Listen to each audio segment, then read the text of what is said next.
Hi friends! இன்னைக்கு இட்லி, தோசை, பூரி, சப்பாத்திக்கு எல்லாத்துக்கும் காம்பினேஷனா ஒரு கடல குருமா தான் வந்து பார்க்க போறோம். இதுக்கு வந்து பார்த்தீங்கன்னா, ஒரு வாணல்ல கொஞ்சமா எண்ணெய் விட்டுட்டு, பட்டை, கிராம்பு, கொஞ்சமா சோம்பு, காரத்துக்கு ஒரு 4 வரமிளகாய், ஒரு 2 வெங்காயம், 2 தக்காளி. இது நல்லா வதங்கின பிறகு பார்த்தீங்கன்னா, ஒரு 1/2 மூடி வந்து தேங்காய் வந்து நல்லா துருவி வச்சிருக்கேன். அதையும் சேர்த்துட்டு, அது கூட ஒரு 2 ஸ்பூன் போல மல்லித்தூள் வந்து சேர்த்துட்டு, அடுப்ப வந்து ஆஃப் பண்ணிட்டு, அதுக்கப்புறம் நல்லா ஆறுன பிறகு பார்த்தீங்கன்னா, மிக்ஸி ஜார்ல கொஞ்சம் கொரகொரப்பா சேர்த்து நல்லா அரைச்சு வச்சுக்கலாம்.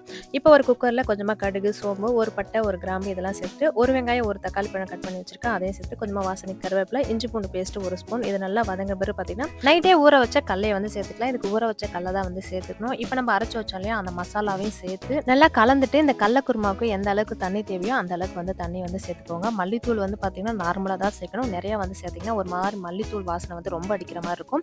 இந்த குருமாவுக்கு எந்த அளவுக்கு உப்பு தேவையோ அந்த அளவுக்கு உப்பு சேர்த்துட்டு, ஒரு 4 விசில் இல்லைன்னா ஒரு 7 விசில் நல்லா கடல வந்து பார்த்தீங்கன்னா, நல்லா சாஃப்ட்டா வேகணும். அந்த அளவுக்கு நல்லா விசில் வச்சு எடுத்துக்கோங்க. நான் வந்து ஒரு 7 விசில் வச்சு எடுத்துக்கிட்டேன். அப்பதான் நல்லா கடல வந்து நல்லா சாஃப்ட்டா இருக்கும். கடல வந்து பார்த்தீங்கன்னா, வேக வச்சு சேர்க்கக்கூடாது. பச்சையா சேர்த்தா தான் அது டேஸ்ட் வந்து பார்த்தீங்கன்னா, அந்த குருமாவோட சேர்த்து நல்லா சூப்பரா இருக்கும் சாப்பிட்றதுக்கு. இந்த குருமா வந்து பார்த்தீங்கன்னா, ஆல் ரவுண்ட் வந்து சொல்லலாம். சாதம், சப்பாத்தி, பூரி, இட்லி, தோசை எல்லாத்துக்குமே ரொம்பவே சூப்பரா இருக்கும். கண்டிப்பா ட்ரை பண்ணி பாருங்க. நான் கேரண்டி அந்த அளவுக்கு ரொம்பவே நல்லாயிருக்கும்.